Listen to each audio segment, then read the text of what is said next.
Boa noite a todos. Boa noite. Hoje nós estamos reunidos para estudarmos a obra Paulo e Estevão. É o nosso 14º estudo da obra. Vamos iniciar fazendo a nossa prece de abertura, que será feito pela nossa irmã Kelly. Mestre Jesus, obrigada por mais essa oportunidade de estarmos reunidos em volta desta obra maravilhosa que foi nos enviada através do teu amor, chamada Paulo e Estevão. Te agradecemos por essa oportunidade, que o aprendizado seja para todos nós, Senhor, as informações, e que a gente possa tirar o melhor proveito deste presente que nos foi enviado. E agradecemos também a presença dos irmãos que aqui estão conosco, fazendo esses estudos também, e que assim seja. Muito bom. Então vamos lá. Então nós estamos aqui em Jope. Saulo de Tarso está visitando a jovem Abigail, sua noiva prometida. Eles estão sozinhos no jardim, ela ali se confessando, mostrando o amor que ela tem por ele, o respeito que ela tem por ele. Já foi retratado aqui a vontade que ela tem de encontrar o irmão, ao ponto dele até sentir um certo ciúmes. E eles estão aqui nesse processo de abrir o coração um para o outro. Nesse momento, é Emmanuel fazendo um comentário sobre as ideias de Saulo de Tarso perante a família. Então vamos ver o que Emmanuel, na condição de narrador, vai comentar sobre Saulo de Tarso. A seu ver, diz Emmanuel, todo homem devia conservar indene, ou seja, intacto, de contatos inferiores com o mundo, até que atingisse o tálamo nupcial, o leito conjugal. Então, para Saulo de Tarso, o homem só deveria ter um relacionamento sexual com a sua esposa e se guardar, que foi exatamente o que ele fez. O lar constituído haveria de ser um tabernáculo, um templo das bênçãos eternas. Os filhos, as primícias, primícias aí de primeiro, tá? Do altar do maior amor.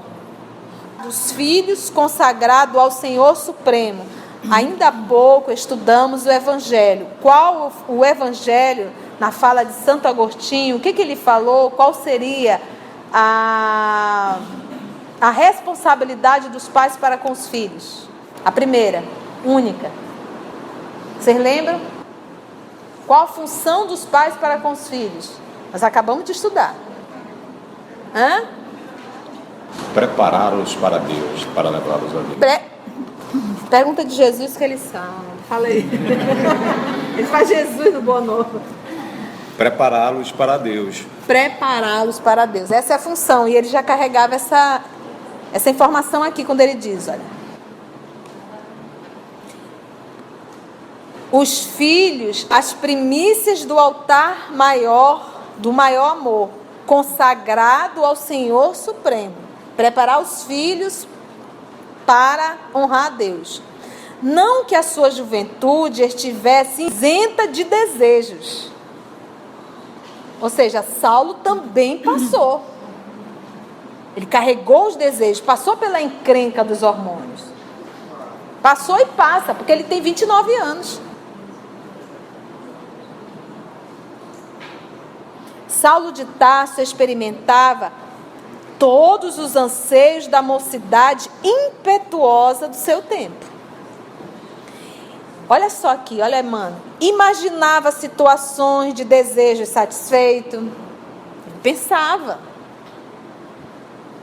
E, no entanto, sujeito aos carinhos maternos, olha essa aqui, prometer a si mesmo jamais tergiversar, hesitar, jamais hesitar.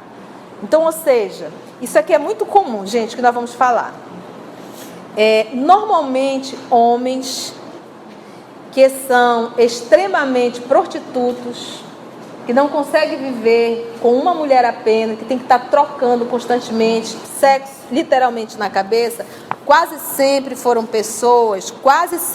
homens que não foram amados pela mãe. Ele carrega uma carência afetiva materna muito grande. Daí essa necessidade constante de buscar fora o que ele não encontrou no seio materno. Quase sempre, filho, e aqui ele diz, filho muito amado.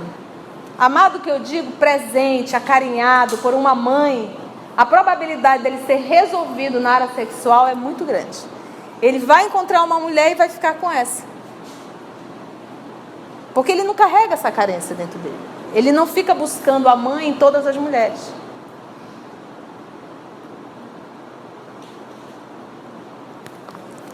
E ele aqui ele diz, olha só, imaginava situações de desejo satisfeito, ele imaginava ali.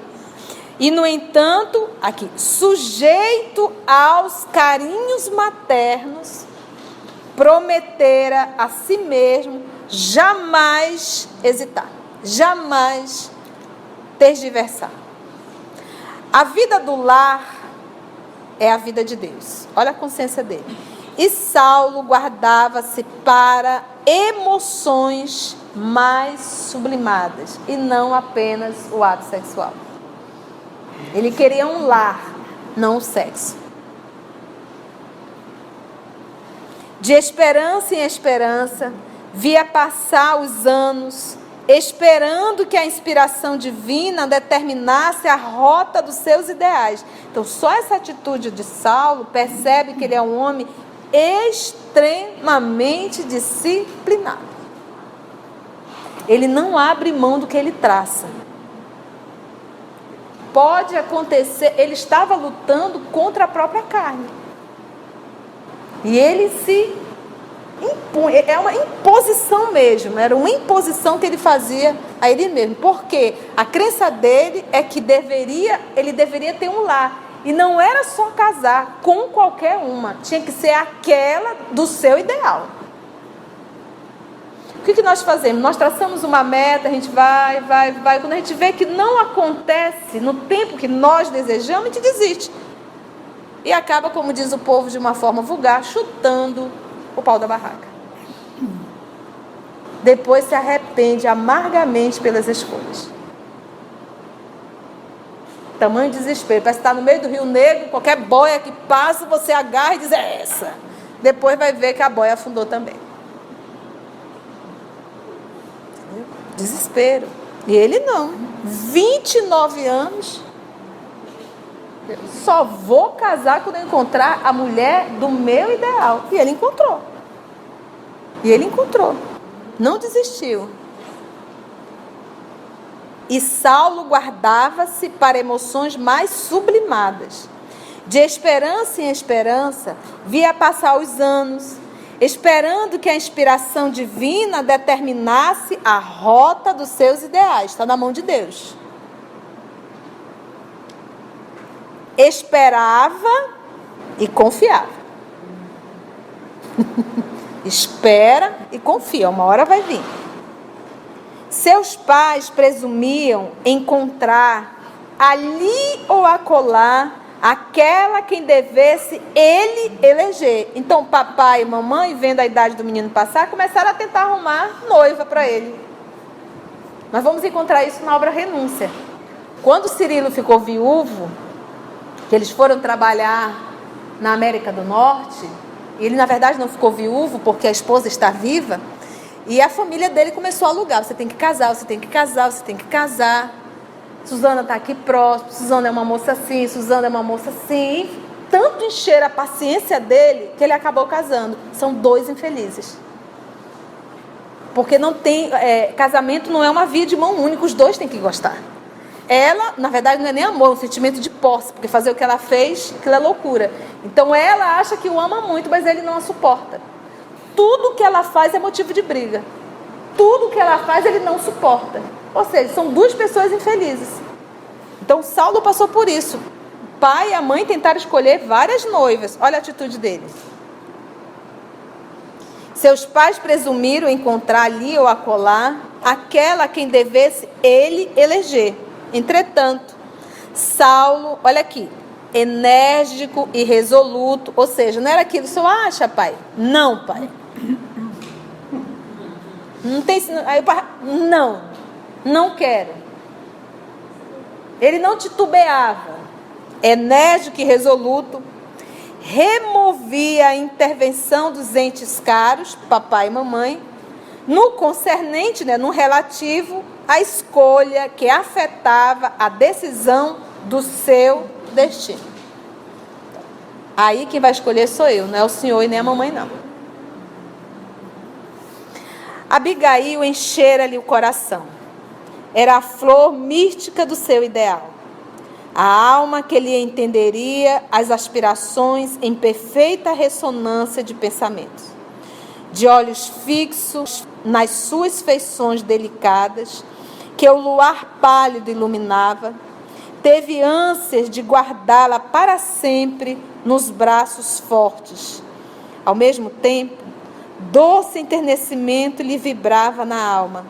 Desejava atraí-la a si, como se fizesse a uma criança meiga, e afagar-lhe os cabelos sedosos com todo o cabedal do seu carinho. Alguém me pergunta, Conceição, esses dois aqui se conheceram antes de reencarnar? Talvez. Ou então ele encontrou nela tudo aquilo que ele queria. E ela nele. A figura paternal, a figura do irmão, a figura de quem protege. Porque quase sempre o casal é isso. A mulher, por mais ânimos que ela seja, ela quer alguém que encoste no ombro e que diga assim, deixa que eu te proteja. Todas nós queremos isso. E o homem quer um colo macio onde ele possa encontrar ali um colo maternal. Uma mulher a qual ele pode retornar para o seu lar e se sentir num templo. Sentir um pouco o colo de mãe. Se não tem isso, então quase sempre o casal busca isso um no outro. Quando não tem, a mulher encontra um homem que ela tem que estar carregando constantemente. Ou então um homem encontra uma mulher que ele chega em casa e diz, é bruxa ou o que é? Inebriados de gozo espiritual, falaram longo tempo do amor que os identificava na mesma aspiração de ventura. Todos os comentários mais íntimos faziam de Deus o sagrado partícipe de suas esperanças no futuro, que se lhe auspiciava, sinalizava, santificado em júbilos infinitos. Olha aí o casal em torno de Deus. Imagina você namorando lá, falando passagem de Davi, Samuel, namorando. Se ele era um rabino, vai falar de quê? E ela, graças a Deus, como teve uma evangelização na infância através de Gesiel, que foi uma evangelização, ela conhecia todos os textos sagrados. O sagrado partícipe de suas esperanças no futuro, que lhes auspiciava santificado em júbilos infinitos. De mãos dadas, extasiaram-se com um plenilúnio, a lua cheia, maravilhoso, Os eloendros, os arbustos, tá, gente? Pareciam sorrir-lhe. As rosas orientais, aureolada pelos raios da lua, eram-lhe qual mensagem de beleza e perfume. Ou seja, ele veio de tarde, já é noite, e ele vai ter que voltar para Jerusalém. Nos 2 cavalos soberbos, numa briga romana. Ao despedir-se, Saulo acrescentou o venturoso. Dentro de 2 dias voltarei a ver-te. Ficamos combinados. Quando Dalila partir, levará notícias nossas a meus pais. E precisamente de hoje a 6 meses, quero ter-te comigo para sempre. 6 meses? Revidou ela, meio ruborizada e surpreendida. Ele queria casar em 6 meses, é isso? O rapaz estava com pressa, tinha 29 anos. Cheio de amor para dar. Nada haverá, penso, que possa embargar esta resolução, de vez que já temos o indispensável. E se ainda não tivermos, até lá, notícia de Gesiel? Por mim, desejaria casar-me, convicta do seu contentamento e aprovação. Saulo, esboçando leve sorriso, em que havia muito de contrariedade mal dissimulada, esclarecesse: de novo, Gesiel? Quanto a isso, fica tranquila. Cuidaremos primeiramente da atitude dos meus, que se encontram em plano mais imediato. E tão logo resolvamos o problema, se preciso for, irei pessoalmente a Acaia. É impossível que Zacarias não receba novas notícias de Corinto nas próximas semanas. Então, providenciaremos com mais segurança. Abigail teve um gesto de satisfação e reconhecimento. Irmanados, unidos, agora na mesma vibração de júbilo, antes que reentrassem em casa, onde os danos os aguardavam, entretidos com a leitura das profecias, Saulo levou a mão da jovem aos lábios e murmurou a despedida habitual. Olha a despedida. Fiel para sempre. É para acabar. Fiel para sempre. E olha, ele foi fiel, hein? Esse cabo aqui não casou mais. Tá difícil, filha? Tá difícil. O cidadão está fazendo o velório da esposa, já está de olho, né?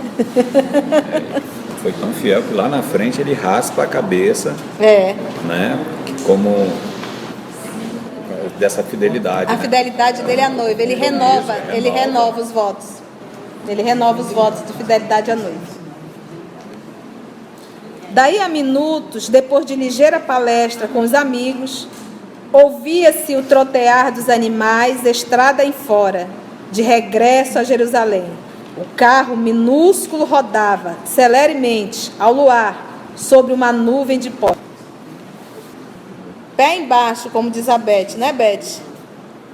Vamos lá? Entraram na igreja humilde de Jerusalém. Igreja aí, comunidade, tá bom? Não vai pensar no templo, ok? Igreja era uma congregação, era isso? Notando a massa compacta de pobres e miseráveis que ali se aglomeravam com um raio de esperança nos olhos tristes. O pavilhão singelo, construído à custa de tantos sacrifícios, não passava de grande telheiro revertido de paredes frágeis, carente de todo e qualquer conforto. Era como se fosse um galpão. Tiago, esse Tiago aqui é o Tiago menor, irmão de Levi, Pedro, o pescador, e João, o evangelista. Surpreenderam-se igualmente com a presença do jovem doutor da lei, que se popularizara na cidade pela sua oratória enérgica e pelo acurado conhecimento das Escrituras. Então, ele era muito famoso em Jerusalém pelas palestras ao qual ele realizava na sinagoga. Então, imagina uma casa simples, singela, um monte de pessoas doentes, e de repente entra 2 homens e um deles vestido à romana. Chama atenção, né? Todo mundo fica: o que esses 2 estão fazendo aqui? Os generosos galileus ofereceram-lhe o banco mais confortável. Ele aceitou as gentilezas que lhe dispensavam, sorrindo com indisfarçável ironia de tudo que ali se lhe deparava. Intimamente, considerava que o próprio Sadoc fora vítima de falsas apreciações. Que podia fazer aqueles homens ignorantes, irmanados a outros já envelhecidos, valetudinários e doentes? Valetudinários fracos e sujeitos à enfermidade, tá, gente? que podiam significar de perigoso para a lei de Israel, aquelas crianças ao abandono, aquelas mulheres semi-mortas, em cujo coração pareciam aniquiladas todas as esperanças? Experimentava grande mal-estar, defrontando tantos rostos que a lepra havia devastado, que as úlceras malignas haviam desfigurado impiedosamente. Seria um câncer, não é mesmo? Aqui, um velhote com chagas purulentas, envolvidas em panos fétidos. Além, um aleijado mal coberto de molambos, farrapos, ao lado de órfãos andrajosos que se acomodavam com humildade.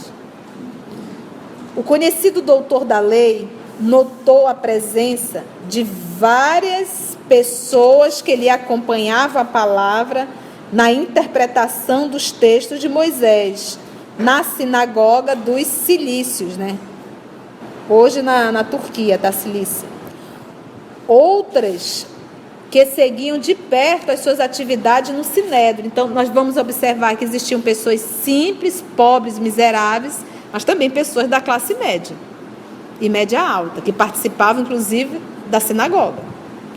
Ouviam Saulo pregando. Onde a sua inteligência era tida como penhor de esperança racial, penhor na condição de garantia. Pelo olhar, compreendeu que esses amigos ali estavam igualmente pela primeira vez. Sua visita ao templo ignorado dos galileus sem nome atraíra muitos afeiçoados do farisaísmo dominante, ansiosos pelos serviços eventuais que pudessem destacá-los e recomendá-los às autoridades mais importantes. Saulo concluiu que aquela fração do auditório fazia ato de presença e de solidariedade em qualquer providência que houvesse de tomar. Pareceu-lhe natural e lógica aquela atitude, conveniente aos fins a que se propunha. Então, ele disse assim, olha, esses outros irmãos judeus devem ter vindo aqui para me dar apoio caso necessite. Foi a forma com que ele conseguiu racionalizar. Não se contavam fatos incríveis operados pelos adeptos do caminho? Não seriam grosseiras e escandalosas mistificações? Quem diria que tudo aquilo não fosse o produto ignóbil de bruxarias e sortilégios condenáveis? Sortilégios é feitiçaria, tá, gente? Na hipótese de lhes identificar qualquer finalidade desonesta, podia contar, mesmo ali, com grande número de correligionários, aquele que é da mesma religião dele, dispostos a defender o rigoroso cumprimento da lei, custasse-lhes embora os mais pesados sacrifícios. Notando um que outro quadro menos grato ao seu olhar acostumado aos ambientes de luxo, evitava fixar os aleijados e doentes que se acotovelavam no recinto, chamando a atenção de Sadoc com observações irônicas e pitorescas. Porque uma pessoa aleijada era considerado a parte da sociedade. Só naquela época, hoje não. Então, para um judeu é como se assim, é como se Deus não gostasse daquela criatura. Eles não podiam entrar na sinagoga. Tamanha crueldade.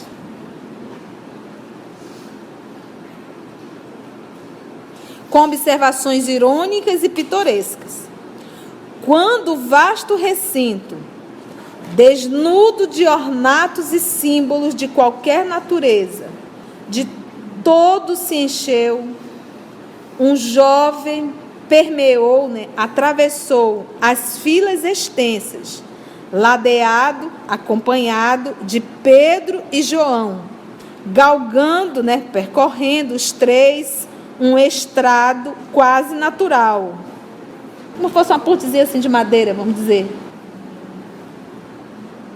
formado de pedras superpostas, caminhando. E aí o pessoal começou a gritar. Quem é, gente? Vai lá comigo. Estevão, é o tal de Estevão. Vozes abafadas inculcavam um pregador, enquanto seus admiradores mais fervorosos apontavam para ele com um jubiloso sorriso. Então, quando ele entrava, o povo já começava: Estevão, Estevão. E ele já ficava meio tímido em relação àquilo. Inesperado silêncio mantinha todas as frontes em singulares expectativas.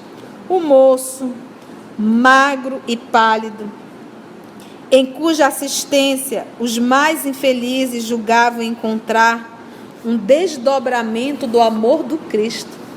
Olha como eles olhavam para Estevão. Orou em voz alta, suplicando para si e para a Assembleia a inspiração do Todo-Poderoso.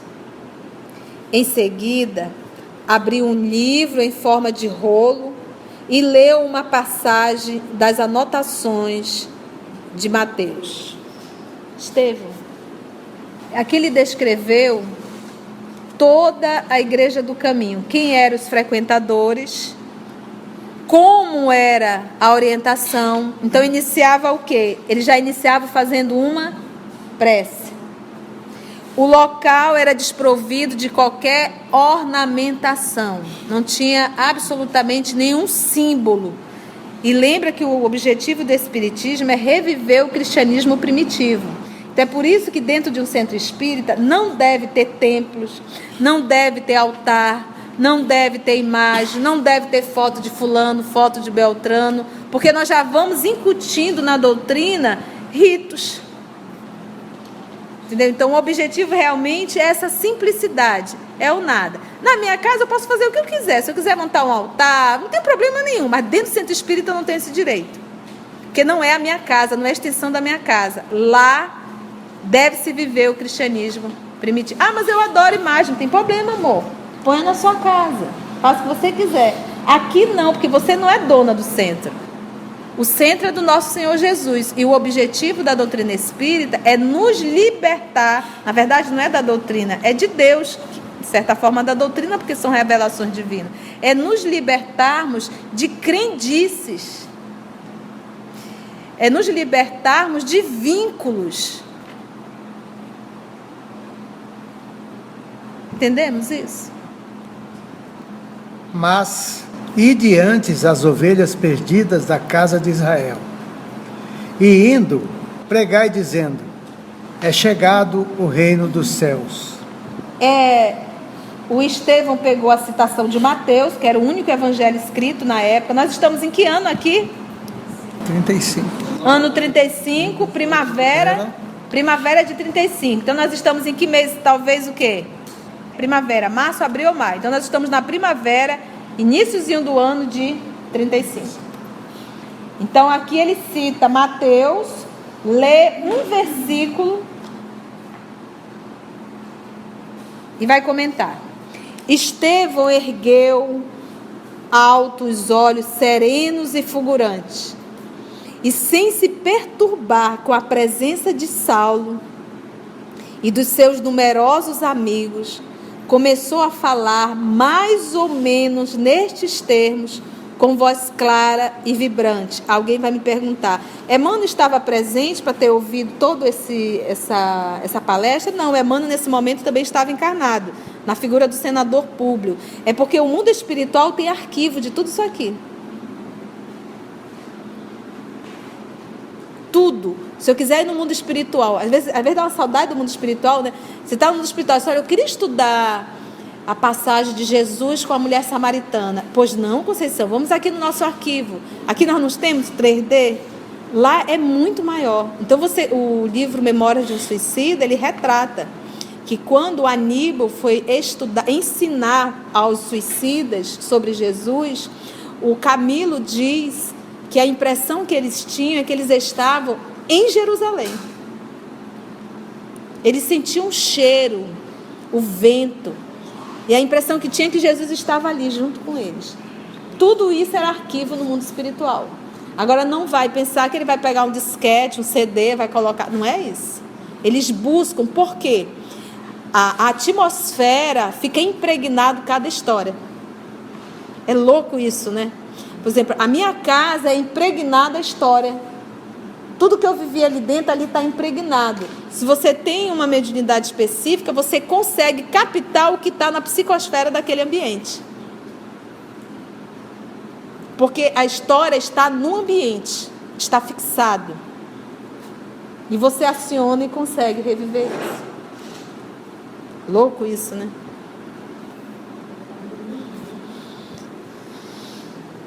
E fulgurantes, e sem se perturbar com a presença de Saulo e dos seus numerosos amigos, começou a falar mais ou menos nesses termos, com voz clara e vibrante. Ele não titubeou. Com Saulo ou sem Saulo, eu vou fazer o meu papel. Se quiser me prender, que prenda. Mas eu vou ser fiel às orientações do nosso Senhor Jesus. Meus caros, eis que chegados são os tempos em que o pastor vem reunir as ovelhas em torno do seu zelo sem limites. Éramos escravos das imposições pelo raciocínio, mas hoje somos livres pelo Evangelho do Cristo Jesus. Meus irmãos, é riquíssimo isso aqui. Ele é um homem que conhece todo o Antigo Testamento, o livro que Saulo sabe de cor. Ele também sabia. E aqui ele já citou 2 vezes. Porque no Antigo Testamento, Deus era chamado de pastor. Também era um dos nomes de Deus. E os seus seguidores, as ovelhas. Daí, ovelhas de Israel. Eis que chegados são os tempos em que o pastor, Deus, vem reunir as ovelhas em torno do seu zelo sem limites. Éramos escravos das imposições pelos raciocínios. Aqui ele já deu uma cutucada. Ele não coloca a escravidão que os judeus, os hebreus viveram quase 400 anos escravos no Egito. Não é isso. Ele coloca sobre as imposições pelos raciocínios. Mas hoje somos livres pelo Evangelho do Cristo Jesus. Já foi a primeira paulada na cabeça de Saulo de Tarso. Porque ele está colocando Jesus acima da lei de Moisés, da lei dos antigos profetas. E lembra que quando o pessoal ia pregar na igreja, ninguém tocava no nome de Jesus. E quando via algum hebreu, algum judeu lá, o pessoal ficava cheio de dedos. Estevão não. Menos 1 minuto de palestra, o nome de Jesus já está presente. Nossa raça guardou, de épocas imemoriais, a luz do tabernáculo, e Deus nos enviou seu Filho sem mácula.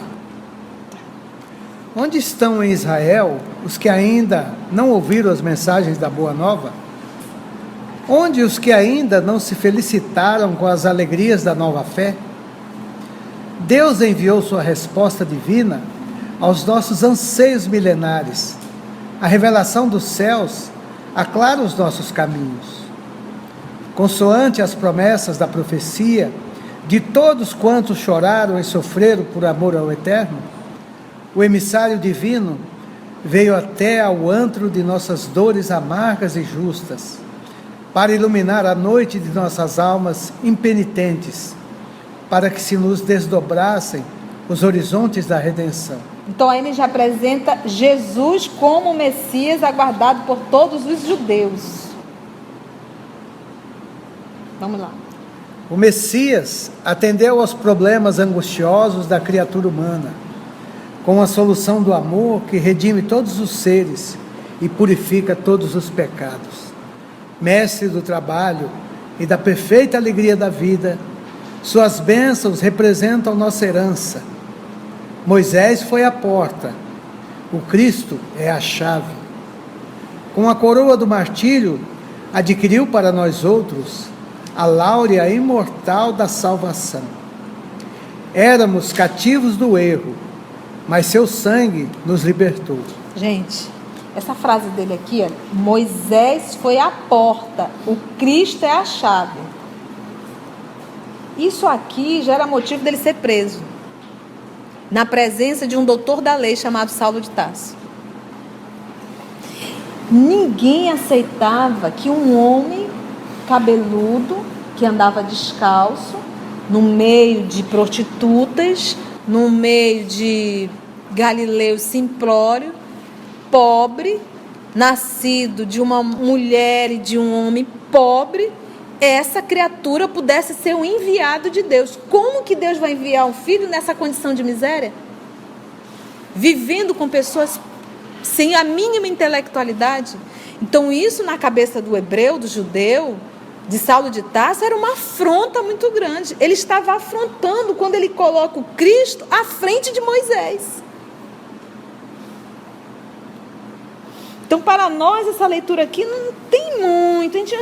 Mas isso aqui, o Saulo de Tarso já devia estar entrando em convulsão. Estou te falando. Ele já estava entrando em convulsão aqui. Tamanha raiva dele do que esse rapaz estava falando.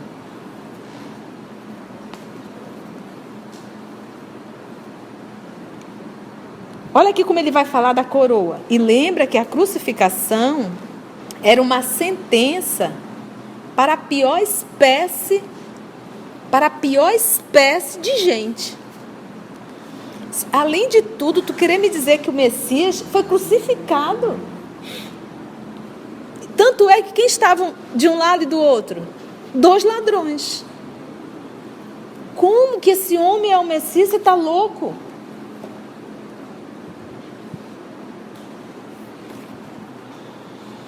Moisés foi a porta, o Cristo é a chave. E Kardec coloca, Jesus é a porta, a doutrina espírita é a chave, né, para entender Jesus. Né? Vamos lá. Éramos cativos do erro, mas seu sangue nos libertou. Na vida e na morte, nas alegrias de Caná, como nas angústias do Calvário, pelo que fez e por tudo que deixou de fazer em sua gloriosa passagem pela terra. Ele é o Filho de Deus, iluminando o caminho. Meu Deus. Quando ele fala aqui, éramos cativos do erro, ele está mais uma vez retratando o cativeiro, mas não do Egito, mas do erro, mas seu sangue nos libertou. Vocês lembram, quem já viu filmes antigos, quando houve aquelas 7 pragas do Egito, vocês lembram? E uma delas era, você deve sacrificar o cordeiro, você pega o sangue do cordeiro, você marca na porta da sua casa, que quando a morte passar, ela vai pular e não vai levar o seu filho primogênito. Lembra disso? Então aqui ele está citando, reportando essa passagem. Quem foi o cordeiro a ser sacrificado? Jesus. Daí ele usar o termo que o sangue nos libertou. Por isso a fala, o sangue do Senhor, transformando Jesus nesse cordeiro que foi sacrificado, e o sangue dele é um símbolo, o sangue dele nos libertou. Éramos cativos no erro, na vida e na morte, nas alegrias de Caná, como nas angústias do Calvário, que ele está falando das bodas de Caná, nas alegrias da boda de Caná, onde ele transformou a água em vinho, as angústias do Calvário, pelo que fez e por tudo que deixou de fazer em sua gloriosa passagem pela terra, e ele só deixou de fazer o que pudesse vir a beneficiá-lo, Jesus. Ele nunca fez nada a seu benefício, sempre fez em benefício do outro. Ele é o Filho de Deus, iluminando o caminho. E Saulo lá, hein? Interessante aqui, vocês, né?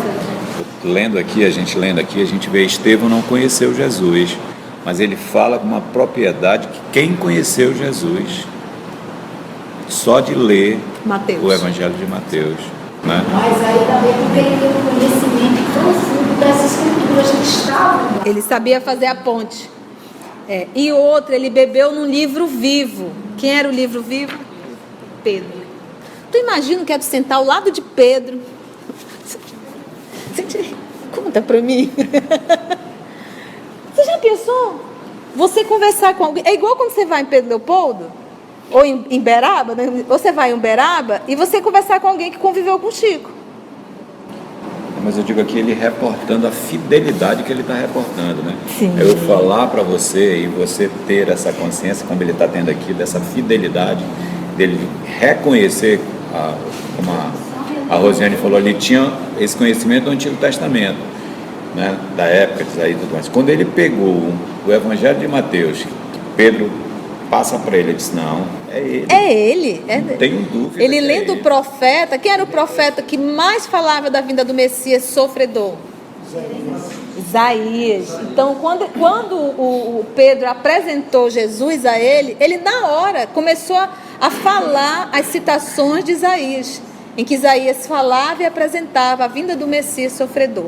Porque o Saulo não enxergou e os demais amigos não enxergaram por pura vaidade e orgulho. E quando nós somos muito vaidosos e muito orgulhosos, nós não conseguimos enxergar as coisas simples. Porque tem que ser muito grande para enxergar o simples. E eles não tinham esse olhar, não conseguiram identificar. Porque Jesus fez tudo o que estava escrito no Antigo Testamento.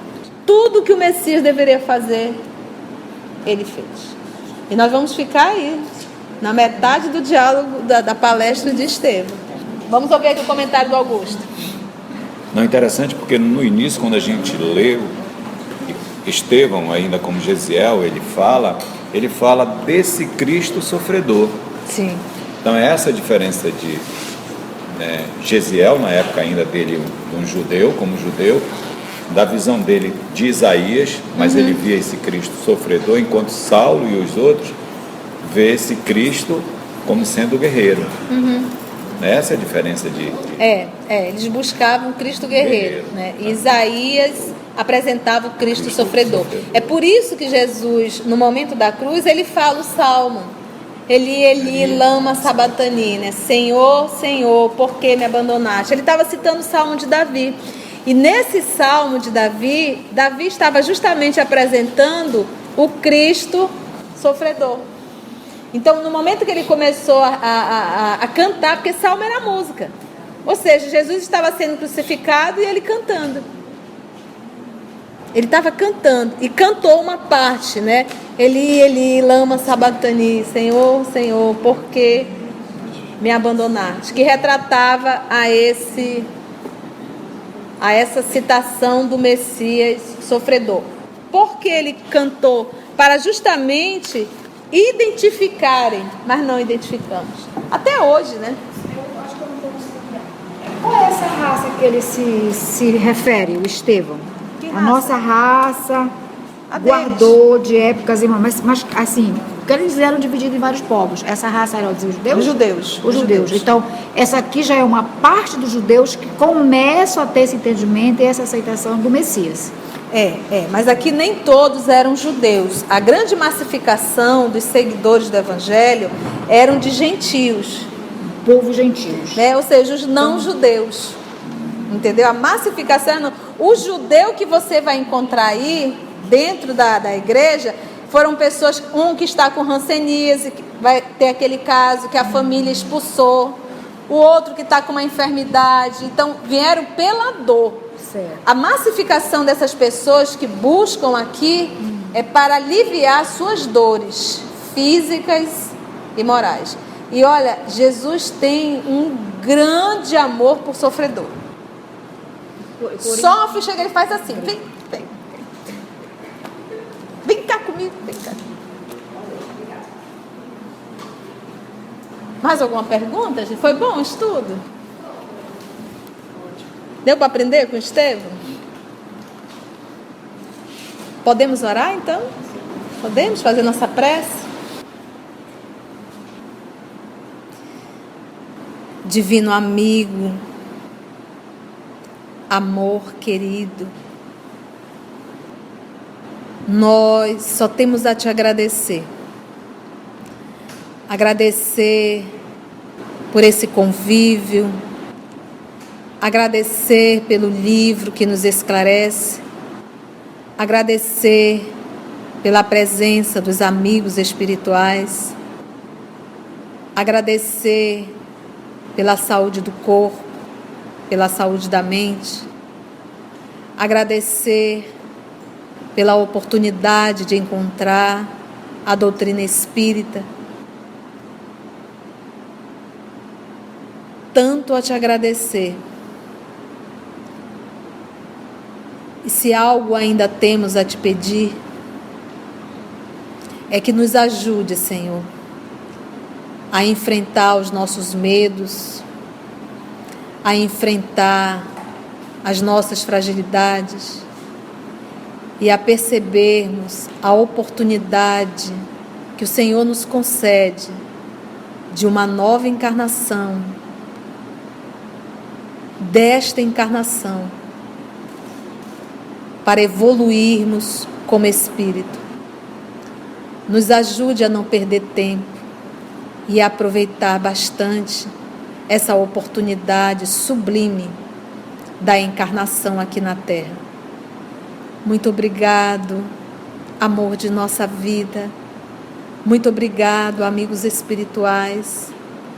E que nós possamos, Senhor, permanecer contigo através do nosso pensamento, do nosso olhar, da nossa palavra e do nosso abraço. Muito obrigado, Senhor.